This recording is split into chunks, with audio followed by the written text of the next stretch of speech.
Hello, my name is Karl Daniel Heilfinger. I'm one of the developers of the Coreboot project, and I'm very happy to be here today at FOSDEM and to have the chance to present something about Coreboot, especially one of the most asked questions today. Now, we had a slight glitch in that yesterday evening, while trying to film a demo or to document how the hardware works, just in case something goes wrong, the demo hardware died. I still have the video and we will try to show something, but you might not see that much if I just hold up that laptop. It's a bit small for people to see at the higher rows here. So yeah, let me just start. What is Coreboot? Coreboot is an x86 BIOS EFI replacement, not a BIOS or EFI. Let me just elaborate a bit on that.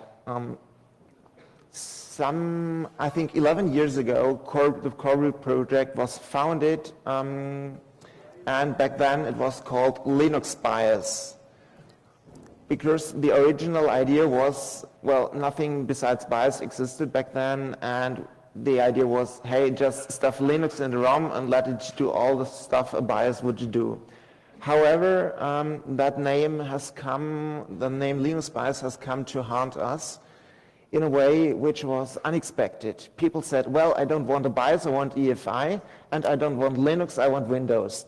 And given that Coreboot has nothing to do with a BIOS and it has nothing to do with Linux, we decided to rename the project to actually reflect what it does, Coreboot. It's the essential stripped down core of what you need to boot a machine. So our principles are fast, simple, secure, and free. Now that may sort of remind you of other projects. That's excellent. The idea behind fast, simple, secure, and free is we want to provide a solution which we can maintain easily, which you have benefits of, and which is the optimal solution for pretty much everything you could throw at it, at least in the x86 space. So the idea was just perform minimal hardware in it and then pass control to the operating system. Now, maybe just to find out how much people in this room know about x86 computer initialization. Who doesn't know exactly what a BIOS does? Can you just please raise your hands? Okay, that's about half the audience. That's good. And so let me just start by saying what a BIOS is. BIOS is essentially the code which gets run before any operating system is running. So you switch off your computer, switch on your computer, and the first thing the processor does when it gets power is it fetches the first few instructions. It fetches those instructions from a ROM chip. Well, traditionally it was a ROM chip. Nowadays it's a flash chip, and executes those instructions. In that state, an x86 computer has no RAM, it has no PCI output whatsoever, it has no access to floppy, to disk, to whatever. It's just the processor and the ROM, nothing else. So the idea is to switch on the stuff you actually want to use. Maybe your graphics card, your PCI bus. Maybe you want to use your RAM. Well, you built it in, so you probably are interested in using it. Maybe you want to use your hard disk, stuff like that. So the BIOS or Coreboot or whatever initialization code you're using just initializes those devices. Now, a BIOS not only initializes those devices, it also has drivers for disk, for floppy, for graphics card, etc. However, that code is assembler, which is not bad, but not easy to maintain.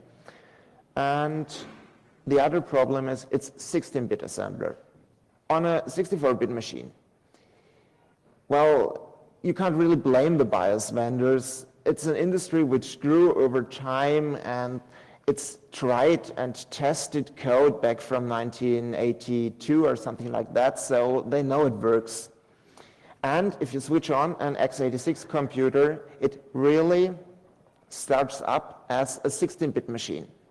So each 64-bit machine starts up as a 16-bit machine with 1 megabyte of segmented address space and other fun stuff. And yeah, the 820 gate, if some people know what that is, but I'll skip that. So the hardware simply doesn't work. And the first idea is you want to turn on RAM, then you want to initialize the PCI bus, you want to initialize graphics card, storage controller, wanted to initialize the stuff which is attached to the storage controller, for example, a hard disk. So the first step to do anything useful is to enable RAM.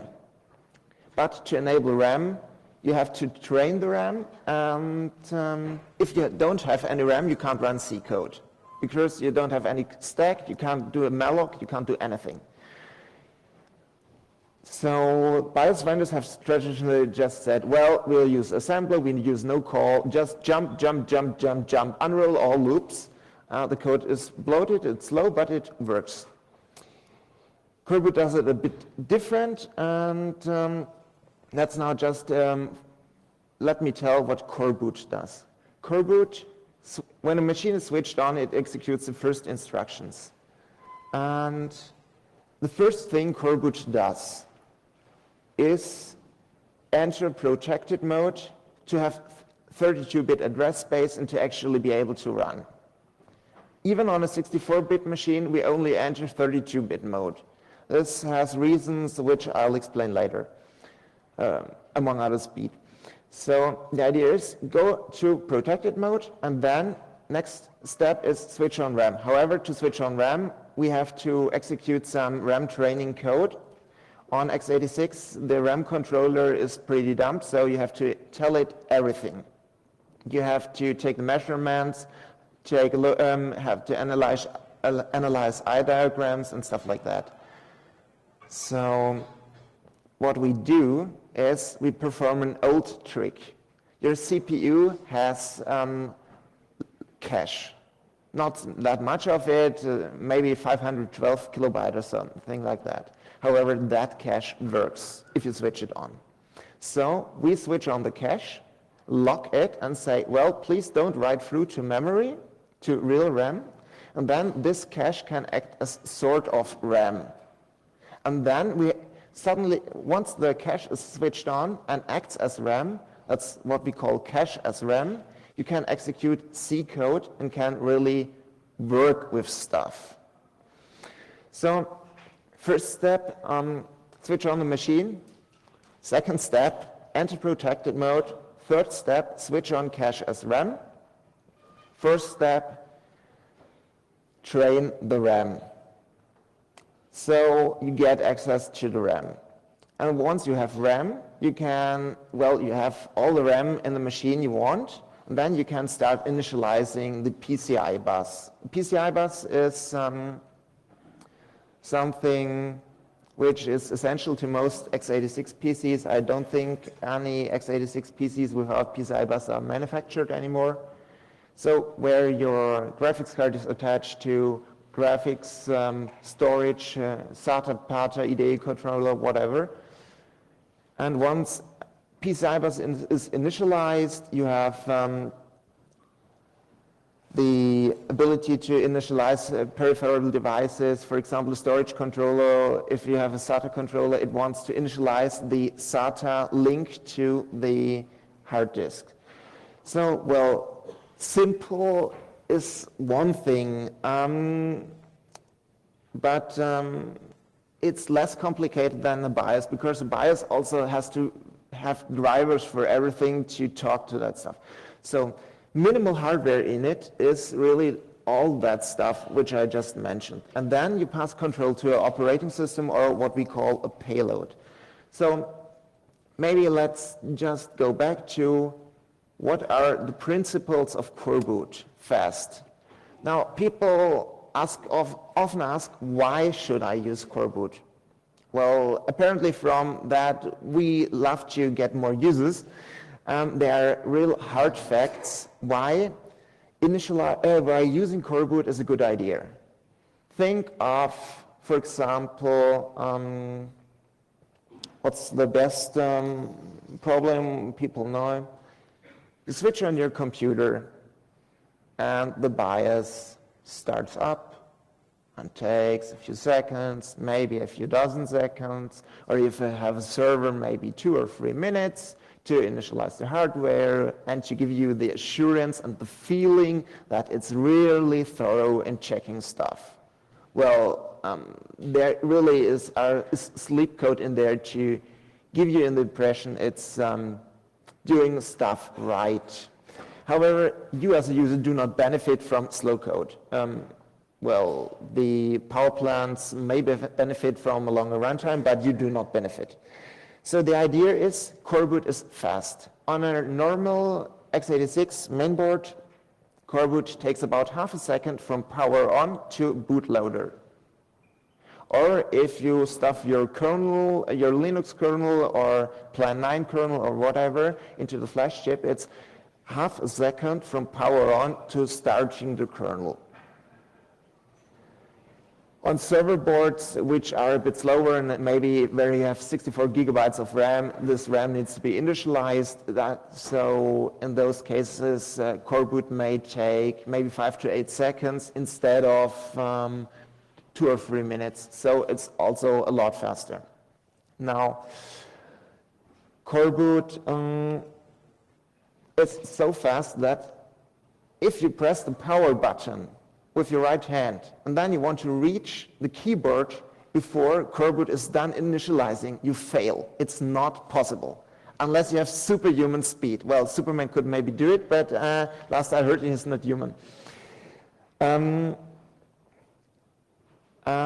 then there's the aspect of simple.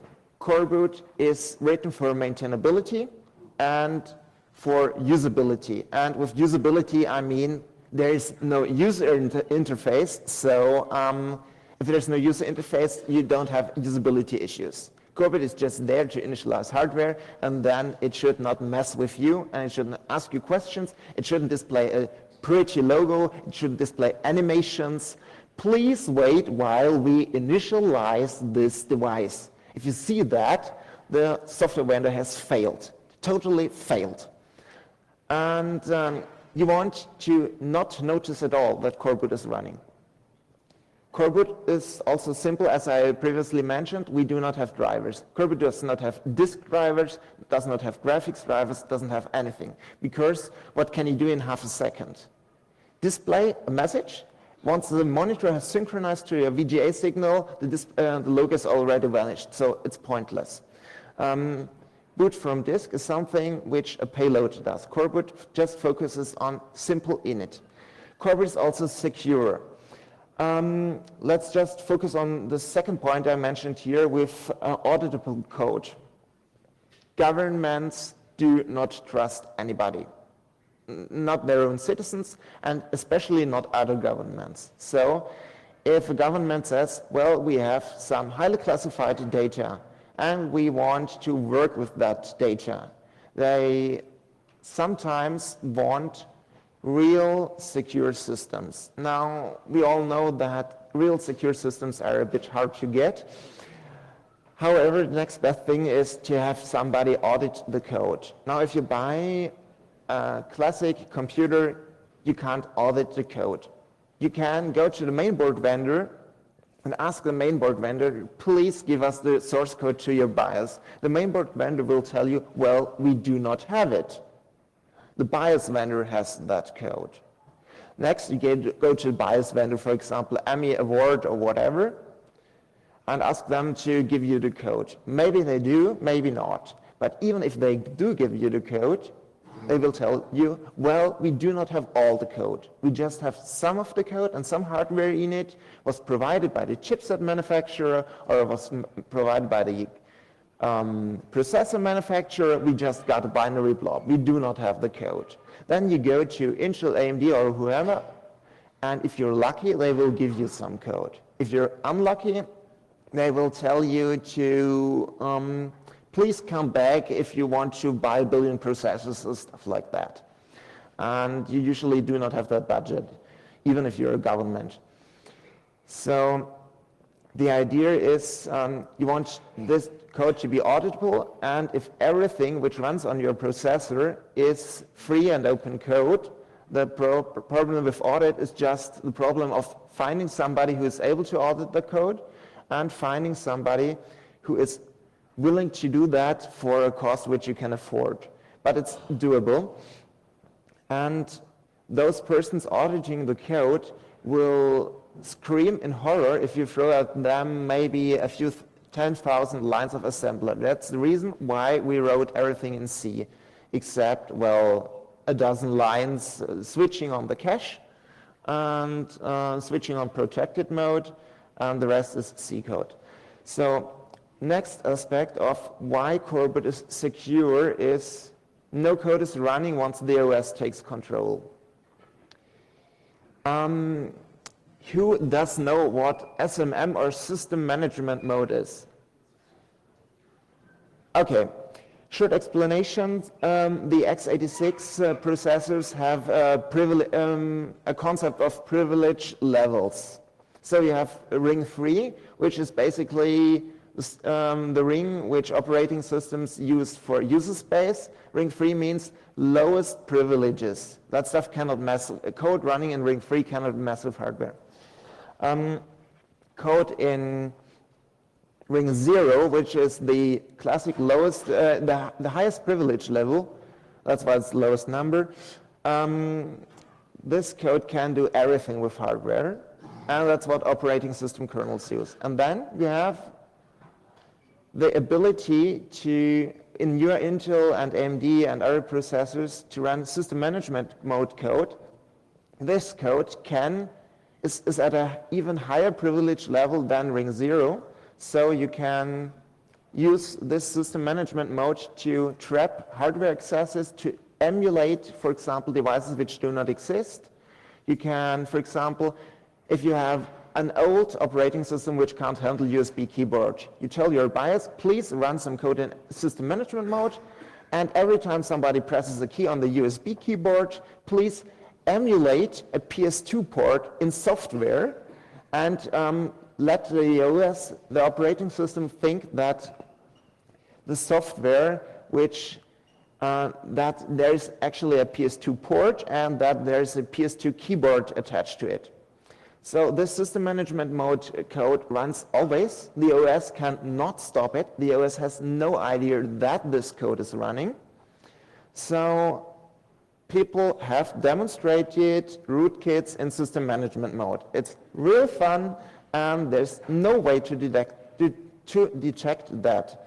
And with Coreboot, we don't use system management mode because, well, we have nothing to hide, and our code works well enough that we can do without system management mode. This also has benefits if you care about real-time latency, because system management mode steals the processor from the OS, and the OS doesn't know about it, so you get horrible and unknown latencies. On the other hand, with Coreboot, that doesn't happen, so you get classic good latencies even on x86. Free, yeah, well, the source code is available for free under the new general public license version 2, so you can do with it what you want, well, if you conform to the license. Now, this is a diagram I really like because that's what a modern PC looks like. Do we have a laser pointer here? We do not. Does anybody here in the audience have a laser pointer? Okay, great. I'll just fetch it, sir. Thank you. So the idea of this simple modern PC is, a classic PC is just as you know, it is just one CPU, one memory controller, RAM, north bridge, a south bridge. The north bridge is mostly where in older machines memory was attached, and newer machines the PCI Express is attached. South bridge handles PCI, USB IDE, and to the south bridge the boot flash chip is attached. Now, modern PCs are a bit more complicated. If you have multiple processors, they all have their own memory controllers usually, have their own RAM attached. So initializing stuff is a bit complicated, but it works because, yeah, for example, if you want to initialize RAM, you have to read out the RAM configuration data.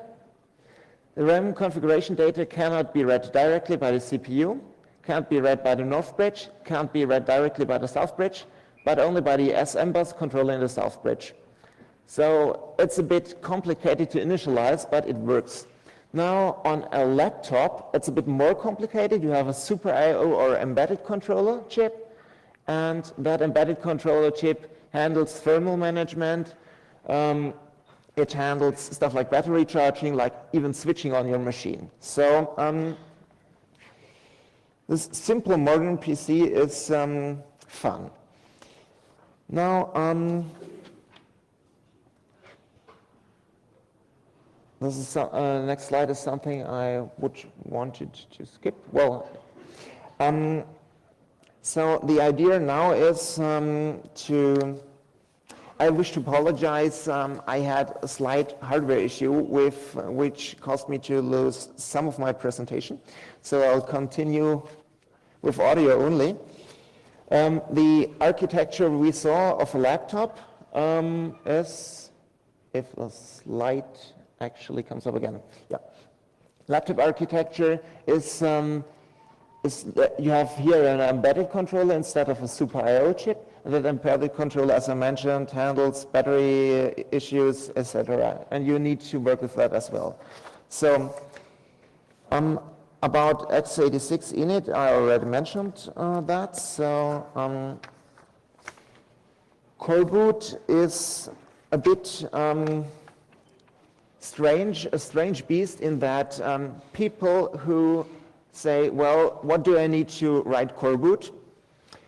How can I write Coreboot support for my hardware? That's why many people came to this talk. And I really wanted to leave that point until, well, now. The biggest problem when writing Coreboot support is that you need datasheets. And datasheets are hard to come by. You can ask the vendors, and the vendors will give you datasheets, and the datasheets are just an overview of what the hardware does. Doesn't help you.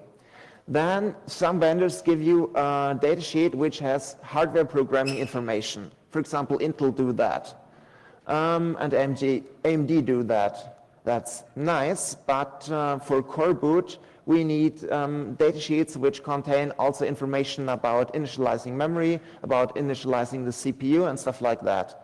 And for modern consumer CPUs, modern consumer chipsets, it's very hard to get the documentation from Intel. It's pretty easy to get the documentation from AMD, which means it's downloadable on their website without registration.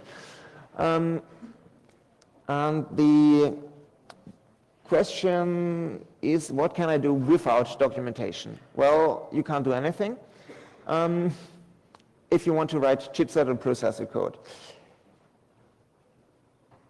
The original question, how do I add support for my laptop, is answered by telling people, well, make sure your processor is supported by Coreboot. Make sure your chipset is supported by Coreboot. If your processor is not supported, you can either write support for your processor, but that's a bit labor intensive, or you can switch, or you can ask somebody, but that's the same problem, or you can ask the vendor nicely. Same for the chipset. However, if your chipset and your processor are supported, it is doable to add support for your laptop. Now, please don't run away screaming. Doable means that you can, if you have some hardware experience, knowledge, you can maybe get it done in a month to a point where it works nicely. However, if you, but that's only the case if you have datasheets and there's already working code for a CPU and chipset. If you don't have datasheets, I'd just suggest to give up, because reverse engineering a chipset or a processor will take maybe 2 or 3 years if you work on it full time. It's not feasible. However, reverse engineering parts of the laptop is, or parts of a desktop mainboard is easier. One of our developers, Sven Schnelle, who added support, well, he's sitting there. Can you just stand up shortly? Because he supported the ThinkPad X60 and T60. Yeah.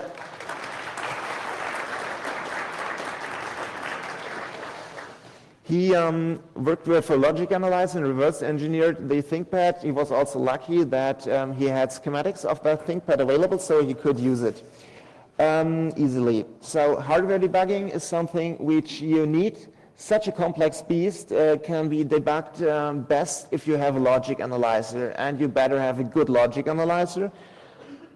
And yeah, I think I have a nice picture of how our setup looked like. This was the wrong photo. Give me a second. We have that's how it looks like if you want to do that professionally. However, you can get by without that equipment. It's not that difficult to do. You can actually do it with a small $50 logic analyzer and some patience. Getting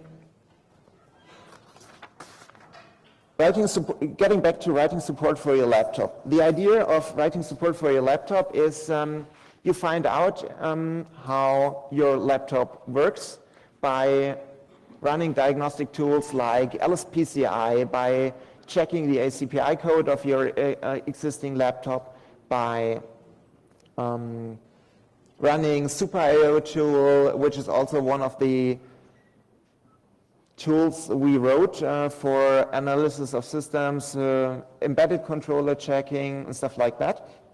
And then you can just try to find out which command sequence means what, and then you can try to replay that stuff.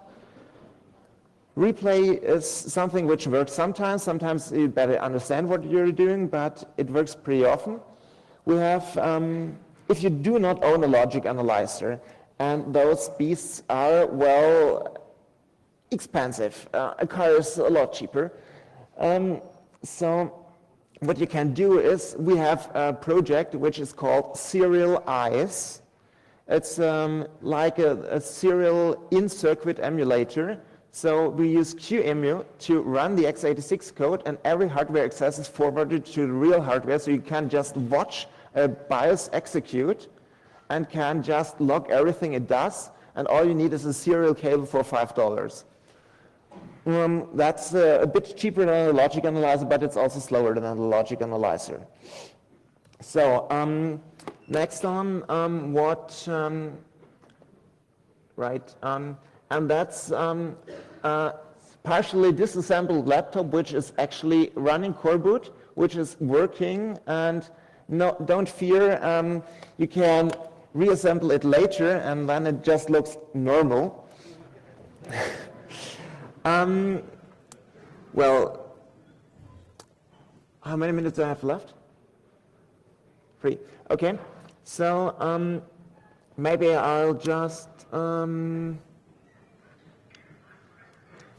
that did not work totally as expected. To demonstrate how fast Coreboot boots, I have 2 options. First option, I show you that laptop. You will see something, maybe. Especially in the upper rows, it's hard to see anything. So the idea is to show a video of how it boots, you will see the key press when Sven powers this laptop on. And once the key press is done, Coreboot needs about 1 second to start. And once you see messages on screen, Coreboot is already done. So, okay, Coreboot is done.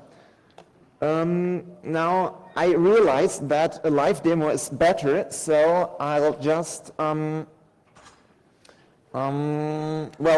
if anybody can see it, I'm pressing the button now, and Coreboot is done.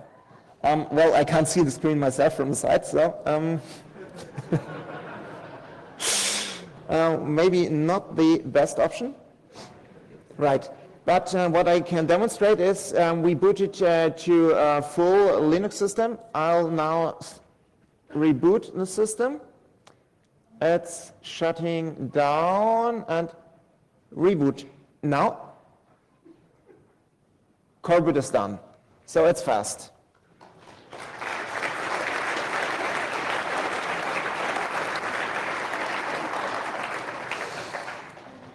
So yeah, if you want to write support for your laptop, just hit us up on our mailing list. We'll tell you how to get started. I hope this talk at least provides some insight into how it could work. Now, if you ask me which laptop can you buy right now, which is Coreboot supported, the ThinkPad X60 and the ThinkPad T60 are well supported. They do work. They are only available on, well, auction sites and used. We are working on newer laptops. We're making progress with that. I expect some new laptops which are actually buyable in stores to be supported in maybe middle this year, May or June. And then I hope everybody can enjoy a Coreboot laptop. Pardon? Oh yeah, we are in the AW building, so just if you have any questions, well, I'll take a few questions now, but for longer questions, please meet us at the AW building. And now I want to say thank you, and questions, please.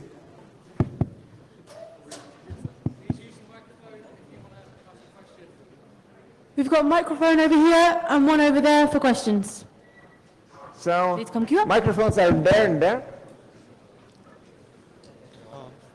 So, if it's possible to... Could you please speak a bit louder? Yeah, if it's possible to put Coreboot on a T60, can I use your BIOS tool to write it? Yes, indeed. The Coreboot project has a few other projects which belong to the Coreboot family. There's FlashROM, which allows you to write any BIOS, EFI, firmware, Coreboot, whatever you want, to the flash chip. And you can use FlashROM to reflash the flash chip of a T60 or X60 laptop and get it working with Coreboot. There's one limitation: you need some special utility to circumvent security, but it will work. Next question, please. Yeah. Does Coreboot solve the problem that might occur when with Windows 8 and UEFI? Pardon? Does Coreboot solve the problem that might occur with Windows 8 that requires UEFI to be turned on? The next, you mean the Windows 8 which will require UEFI or what? Yes. We haven't tested yet, but Coreboot does support Tirana Core as a payload, so you can use Coreboot for the hardware in it, and if you really need EFI, you could run with EFI if you want that. Pardon? A developer preview of Windows 8 has been booted with Coreboot, so it does work, yes. Yeah? Yes, so I have another question. It's a bit linked to what he asked. How do you provide all the features of classical BIOS, like booting over PXE, USB, or power management? The point of Coreboot is to have no drivers, so Coreboot just quits once the init is done, and then it can run, for example, a BIOS, a stripped down BIOS, for example, C BIOS, which we use for legacy support of Windows, Linux, and DOS. And that BIOS has drivers, and then it can also boot from USB or whatever you want. Okay. Okay, one question there. Coreboot seems to have many advantages. Could you please speak up a bit? Coreboot seems to have plenty of advantages in terms of speed and support. Why do the motherboard manufacturers not use it instead of carrying on buying BIOS chips? The big problem with Coreboot is that if you don't know something well, you won't trust it. So if a mainboard vendor says, well, I have a BIOS, I know it worked for the last 10 or 20 years, they will continue using a BIOS because for them, Coreboot is an unknown risk. Even if you can demonstrate that it works well, it's an unknown or uncalculable risk. So we're seeing some mainboard vendors switch on demand, but it's slow. Thanks. I have one question about the graphics that you show of the typical modern PC. Yeah. Do you provide on your website or in some open place some documentation about the modern PC layout? For example, I am thinking about a very well-known book, you know, probably the Mesmer book about PC hardware architecture. Yeah. Yeah, we do have some information material, especially about PC architecture. We do have that on our website. So I'll just ask you to visit our website at coreboot.org. Okay. Okay? Awesome. Okay, so thank you very much.